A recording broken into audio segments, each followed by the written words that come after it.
Welcome po sa Kabayan in Kuwait. Huwag kalimutan mag-like, comment and subscribe. Maraming salamat po.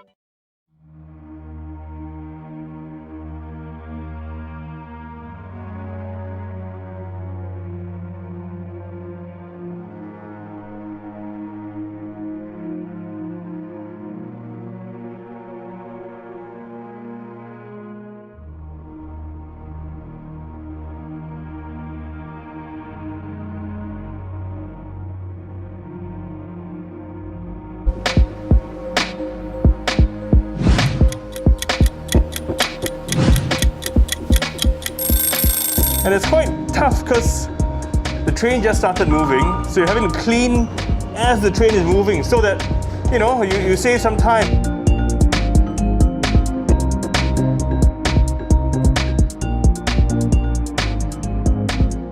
So the train has just pulled up at the station, and in fact, they're getting passengers back in again. So that's why you got to clean super fast.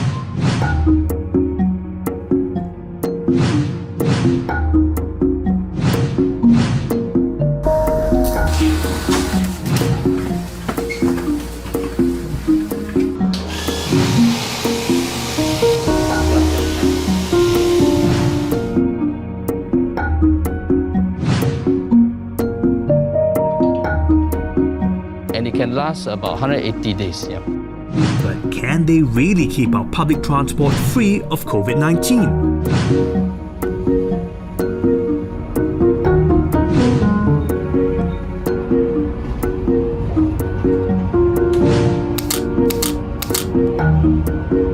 For the bus stop buttons, we saw that it was around 20 plus, and for the bus windows, we see around 20, and same goes for the bus hang handles, we saw about 20 as well. But if you talk about the bus grab poles, right, and they are measuring about 100 RLU. It's in the cautionary range. I think the coating has its limitations. It is not something which is foolproof, because what if somebody were to soil the surface during their trip, they are actually blocking the surface coating from acting against these viruses, or maybe some wearing rings or holding something hard object. They will definitely scratch off the coating, and the coating will not last in these surfaces for that period of time.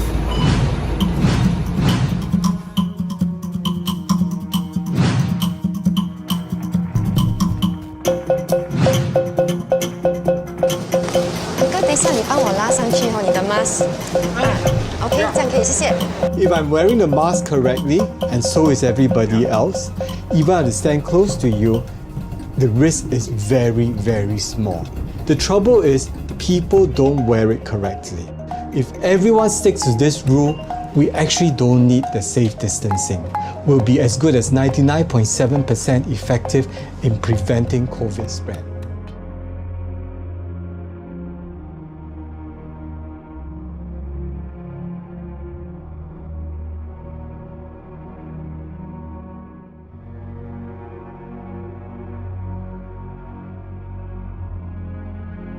The COVID-19 pandemic is sweeping across the globe. Many countries and regions have gone into lockdown, confining people to their homes and drastically reducing economic and social activities. In many places, road traffic has halted and passenger airplanes stay grounded. Some effects of these radical changes on our planet were visible in only a few weeks. From orbit, the European fleet of Copernicus satellites have observed these rapid changes.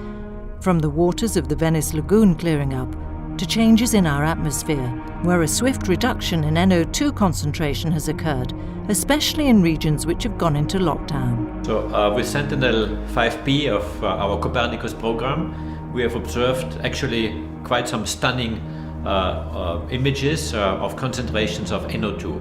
NO2 is one of the gases that is created directly by people through traffic and industry, and these are really the main polluting sources. And interesting fact of NO2 is that it is a gas that is relatively short-lived. It lives for half a day, roughly a few hours, and therefore it can be directly traced to the pollution source, that means traffic and industry, where it is produced. More recent measurements of NO2 of end of March or early April have shown that over several cities in Europe which have been heavily affected by the lockdown after the coronavirus restrictions have been applied, that these values are going down by about 50%. By measuring concentrations of NO2 from space, ESA and its scientific partners can indirectly determine the impact of corona measures on industrial and economic activity. Over major cities across the globe, a massive reduction in NO2 has been recorded whenever a lockdown has been put in place.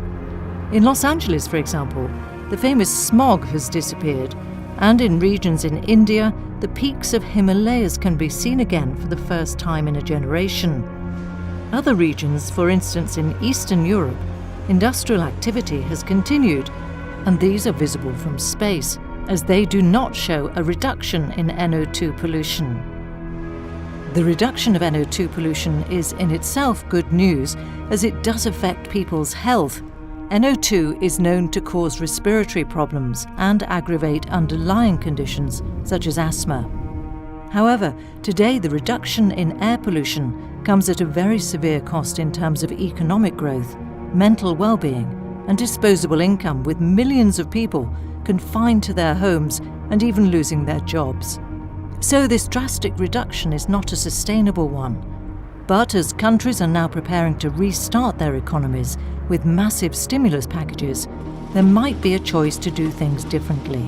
There it is very important that we are using this momentum, but also this situation, seeing clear skies today and hearing the birds outside our windows, that we realize how important it is to preserve our planet, our nature, and therefore do the investments of the stimulus package in a way that they are sustainable and they are still in line, in harmony with our planet one way or another. It's estimated that air pollution in general causes over 500,000 premature deaths in Europe every year. And cleaner air is certain to be beneficial for our health. So as we battle the COVID crisis, we should try to innovate and shape our world for a better tomorrow. From space, ESA will continue to give us the data we need to take the pulse of our planet and act on it.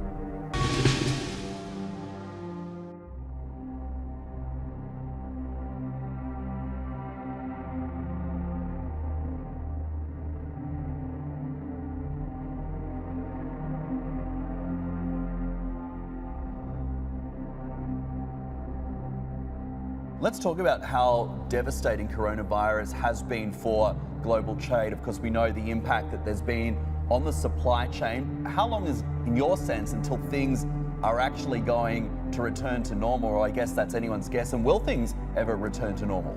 Well, I think, first of all, I don't think things will return to normal as we've known them, over the past couple of decades. Some major changes underway right now. One is strategic goods, strategic products. If you look at things like pharma, if you look at, obviously, the issue with the face masks being manufactured in China, not being in ample supply. If you look at the fact that about 70 to 80% of the content of cold and flu medicine, the ingredients, actually come from China and India. Those are very strategic goods now that are going to have to be moved, ring-fenced. So we're going to see, I think, massive restructuring of supply chains. Of course, we've had the effective closure of global borders, the effective halt of globalization, particularly in the last few days, and this continues as countries work to continue preventing people from overseas coming in. What is that going to mean for global trade, and also, I guess, perhaps the psychology of globalization going forward? Well, it just means that this phenomenon of localization, which has already been underway over the past 2 or 3 years, certainly the trade war, the US-China trade war has spurred that on. That phenomenon will now accelerate. So where there was decoupling around strategic national security issues and technologies, those supply chains will restructure and more localization will occur. One of the things that's very important here to note is that companies are going to be looking more and more to automate manufacturing processes, and to speed up that localization process, they're going to be looking to put in robotics, much more automated manufacturing, and be less vulnerable to pandemics that affect, of course, human labor and human capital. Yeah, absolutely. Hadley. Alex, it's Hadley out in Abu Dhabi. I mean, at the end of the day, this is a fascinating time just from the perspective of geopolitics, the history here, especially coming off the back of this first phase of the trade deal and so much momentum behind that ahead of that coronavirus outbreak. When you think about this a little bit more further down the road, you're mentioning automation. What do you think that this means in the end for jobs, particularly when it comes to the United States? Because we are talking about an election cycle in spite of the fact that you've got the coronavirus crisis impacting not just the economy, but obviously the politics as well. Do you see a significant change in the job outlook for the United States there? Would we see jobs repatriated, companies looking closer to home as part of that decoupling? Absolutely. That, as I said, that decoupling process is now going to accelerate. One of the things that really became apparent with COVID-19 is the rapid change that's occurred in terms of the critical mass of value chains that have built up in China from, say, 2003 when we had SARS to 2019, where China went from being 4% of global GDP to almost 20% of global GDP. Most of that is you can attribute to foreign direct investment and multinationals moving a lot of their value chains into China. So that is now in sharp reversal. That is in sharp focus. Those companies are now going to be looking at ring fencing and localizing, and that's going to mean more jobs in the States. The balance, though, between human capital and artificial intelligence, robotics and people, that has yet to play out, and that doesn't necessarily mean that there's going to be that many more jobs that are going to materialize.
Today, the DOH is confirming that a 38-year-old female Chinese patient under investigation, or PUI, is positive for the novel coronavirus 2019’s and COVID after her lab results arrived today from the Victorian Infectious Disease Reference.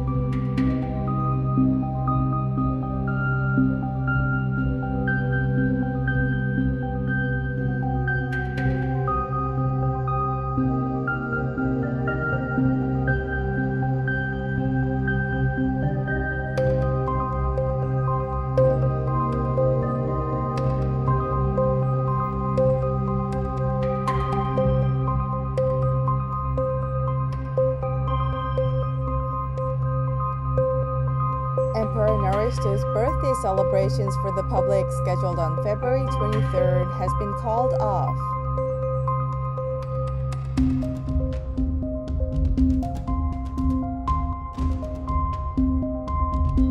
Today, 59 of the 538 overseas Filipinos on the cruise ship had been confirmed with COVID-19.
കുവൈറ്റിൽ March 1 മുതൽ മുഴുവൻ വിദ്യാലയങ്ങൾക്കും 2 ആഴ്ചത്തേക്ക് അവധി പ്രഖ്യാപിച്ചു. രാജ്യത്ത് corona virus ബാധ പടരുന്ന സാഹചര്യത്തിൽ പ്രത്യേക മന്ത്രിസഭാ യോഗത്തിലാണ് തീരുമാനം. രാജ്യത്ത് കൊറോണ വൈറസ് ബാധിച്ചവരുടെ എണ്ണം അനുനിമിഷം വർദ്ധിച്ചു വരികയാണ്. ഏറ്റവും ഒടുവിലത്തെ റിപ്പോർട്ട് പ്രകാരം ഇതുവരെയായി 26 പേർക്ക് രോഗബാധ സ്ഥിരീകരിച്ചിട്ടുണ്ട്. Welcome back to Asia Tonight. Thank you for staying with us. Check on business now, and it has been booming for Zoom. The video conferencing app has skyrocketed in popularity since the pandemic began, as lockdowns forced millions of people to work from home. Now, here's why Zoom is popular. Well, it can host up to 100 people in a single meeting on a free plan.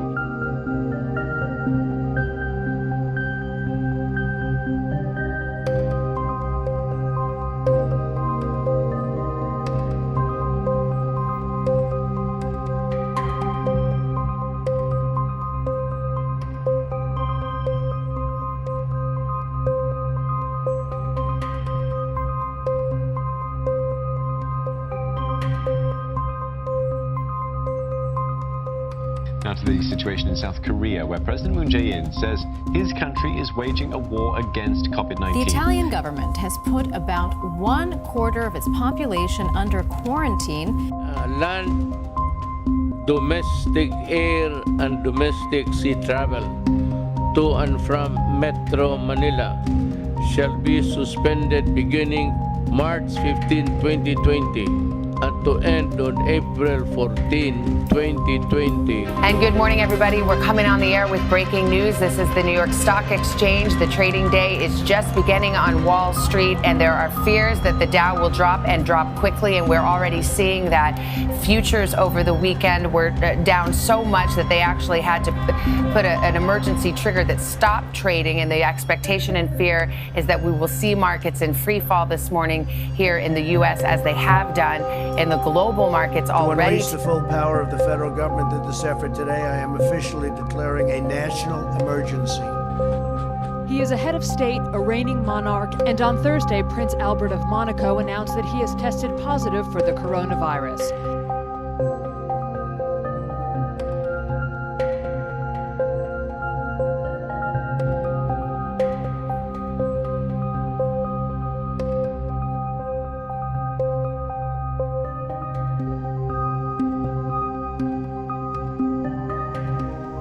Signs are all over Tokyo, symbols of what was supposed to be a Japanese revival, a comeback, crushed.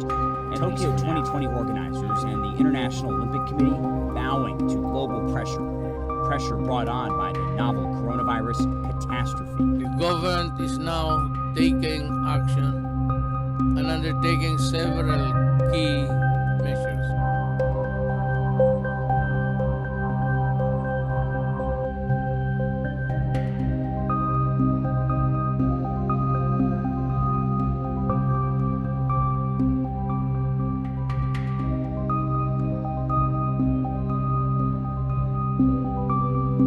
Hi folks, I want to bring you up to speed with something that's happening today, which is that I've developed mild symptoms of the coronavirus, that's to say a temperature and a persistent cough.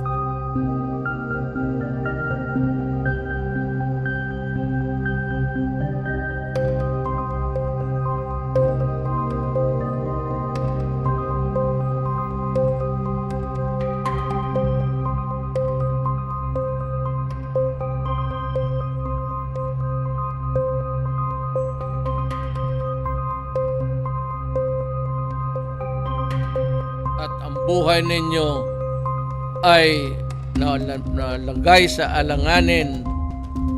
Shoot them dead.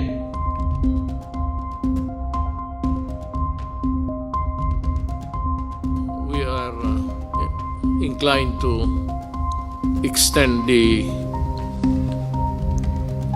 lockdown up to April 30.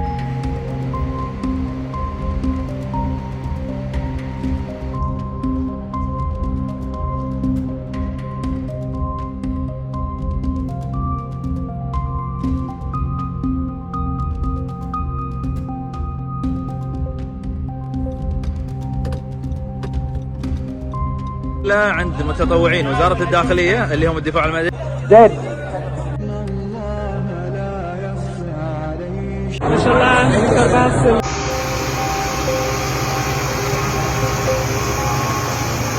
OPEC, Russia, and other oil-producing nations agreed on Sunday to cut oil output by a record amount. Our epidemiologists have been monitoring these developments continuously, and we have now increased our assessment of the risk of spread and the risk of impact of COVID-19 to very high at global level.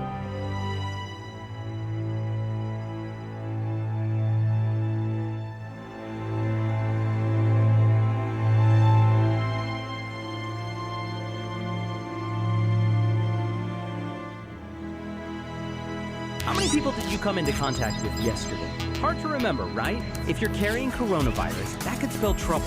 Coronavirus is a respiratory virus first identified in Wuhan, China, that is making headlines across the world because of its rapid spread. Symptoms include fever, cough, and difficulty breathing. It's not the first coronavirus to affect people. MERS and SARS are other well-known coronaviruses. The way this coronavirus spreads is still being investigated. It's thought to have come from animals at a market, but now seems to be spreading from person to person. The virus has made its way outside Wuhan to other parts of China and to Japan, Thailand, Australia, the US, and Canada. Contact tracing, a method where governments and health experts trace who an infected person has been in close contact with, is used to halt the spread of infectious diseases. People near an infected person are monitored, tested, and if they show signs of infection, quarantined. This method is difficult to execute given how mobile people are. There is no vaccine to prevent this coronavirus, and human vaccine trials probably won't even begin for 3 months. Public health officials are trying to determine exactly how coronavirus spreads, but it's probably through coughing, sneezing, or touching an infected person. Officials recommend common flu prevention strategies, like washing hands, covering your mouth when coughing or sneezing, and staying home from work or school if you feel sick. Experts have mixed views on whether masks are effective. Tracking the virus will probably remain a challenge, and the outbreak could spread further across the globe.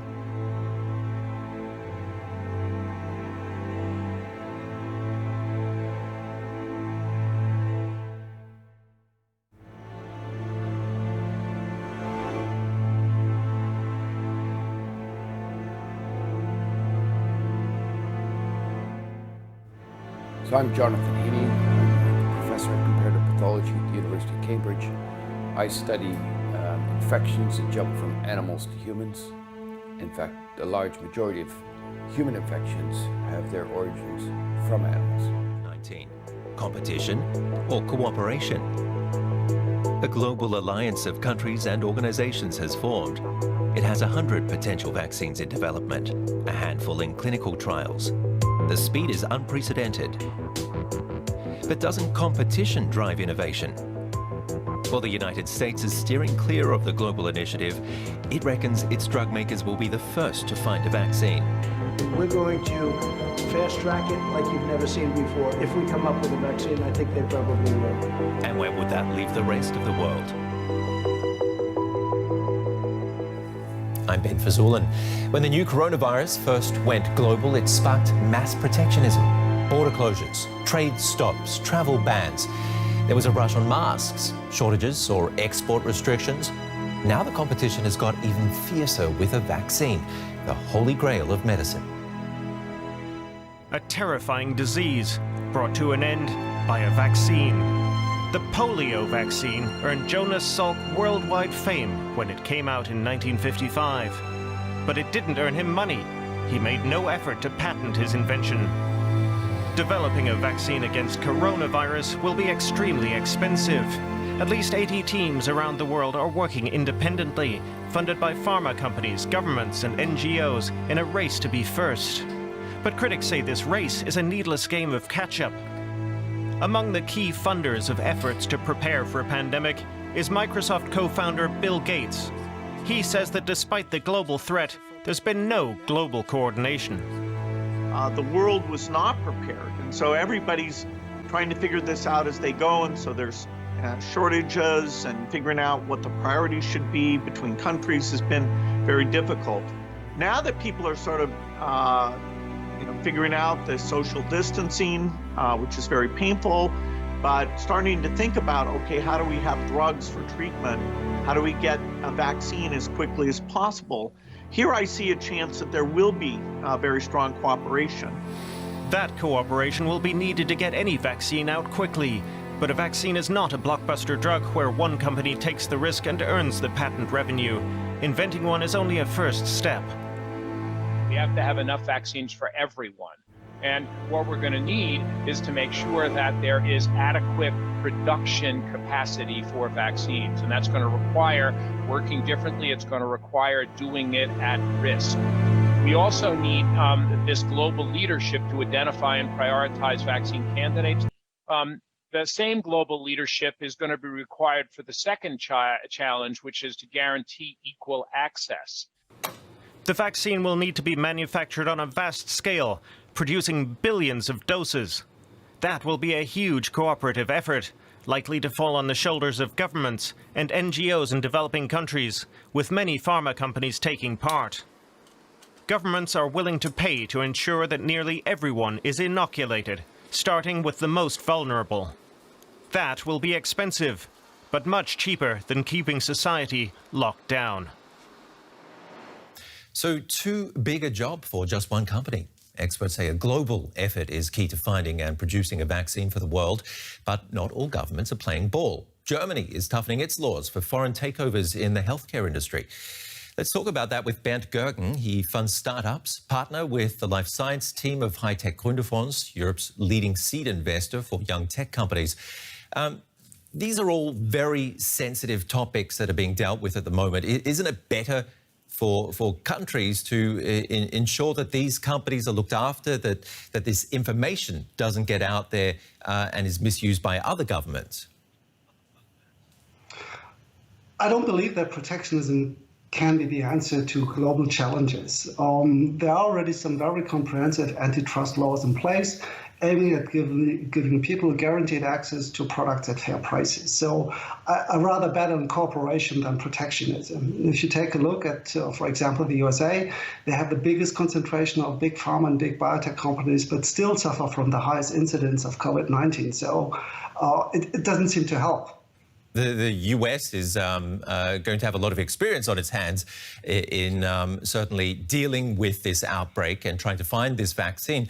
The field, though, is very closely, evenly split among what we call the big four. That's Merck from the US, GlaxoSmithKline, which is British, Pfizer, another US company, and Sanofi, French. There's just a small remainder of the market, which is taken up by other firms. Of course, we've also got the startups. What I'd like to ask you is, who has the best chance there? I mean, those big companies have a lot of money. They have a lot of experience. Why on earth could a startup, which is starting from scratch, come up with something better? In the current crisis, I don't believe that a startup is going to make the race. I mean, they can help, and there are already some startups beginning clinical trials with the COVID-19 vaccine. But on the other hand, I do believe that in the current situation, it's probably the best to begin with concepts that have already proven safety profiles and then add other technologies or, let's say, other antigens, other approaches to find the best vaccine after all. And what startups are good at is being more radical and redefining ways things are usually done. In the past, we have some very good examples of that. Like, for example, back in the 90s, where startups began producing recombinant proteins as drugs. And they can be of great help in this crisis as well with their technologies and with their new ways of thinking. But to be honest, the big companies have more experience in developing vaccines. So if I had to make a bet, I would probably bet on the big ones, perhaps in combination with one of the startups. And it's obviously going to take a huge amount of resources. Just explain to our viewers why it costs so much to develop new drugs, to develop a new vaccine. If you start from the drawing board, the development of a new drug may take more than a decade, and the chances of success, even after having reached the clinical phase of the development, meaning the point when you start testing your drug in human beings, then the chances are still around 10%. That's not a lot. Yeah, and depending on the indication that you target, you may end up with total development costs of over $1 billion. And I have to say that patients simply deserve that safety and efficacy, and safety first, have to be proven properly. You don't play with people's lives. The other thing everyone's going to be expecting is that they get this for free. I don't believe that everyone is getting it for free. It would also depend on the extent of how much subsidies a manufacturer or developer has received so far to develop the drug and bring it to the market. I do believe that stronger shoulders should carry more burden than weaker shoulders, meaning that countries like the US or like Germany or the more developed world, if you will, they should definitely pay more than poorer countries. And perhaps there's going to be a global health fund subsidizing or sponsoring the administration and distribution of the drug in poorer countries. At the end of the day, I believe that the medical need should be the only decisive factor, not origin, not religion, not wealth, and not the level of education, who's getting the drug or not. Okay, let's see if we get that. Bernd Gergen, thank you very much for your analysis. You're welcome. Let's go over now to our science editor, Derek Williams. He's got answers to some of your viewer questions on vaccines and the coronavirus. Why can't we use previously existing coronavirus vaccines? Because there aren't any. Along with SARS-CoV-2, 6 other coronaviruses are currently known to infect human beings. 4 of them only cause cold-like symptoms. So they're annoying, but not really worth the huge efforts that would be required to develop a vaccine against them. There's been a lot more work done on potential vaccines against the much more deadly coronavirus diseases, SARS and MERS. That work hasn't produced any approved vaccines yet. However, it has really given researchers a running start when it comes to developing approaches. Because of SARS and MERS, quite a lot of preliminary science has been done when it comes to coronavirus vaccine development in general. And that's what's fueling hopes that we might be able to produce a COVID-19 vaccine quite quickly as these things go, according to most experts, within 12 to 18 months. What are the long-term consequences for people who have contracted COVID-19? This is one of those things that we don't know yet. It'll take years before we have a really clear picture of how the coronavirus can impact on your health over the long term. But all serious respiratory ailments can leave lasting damage, and doctors expect COVID-19 to be no different in this respect. Studies are only now starting to reveal some of the effects that it can have. And what the experts are saying is that people with milder cases are less likely to develop future lasting effects, but that some intensive care patients who survive will probably be left with chronic conditions caused, for example, by scarring to the lungs or scarring to the kidneys.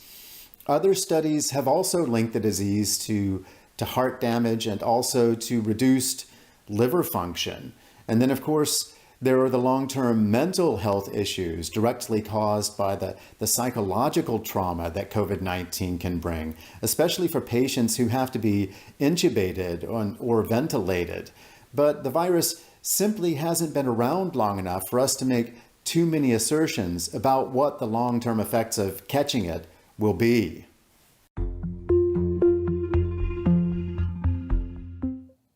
Finally, a story on the importance of remembering. As it turns out, eels need their memories jogged too.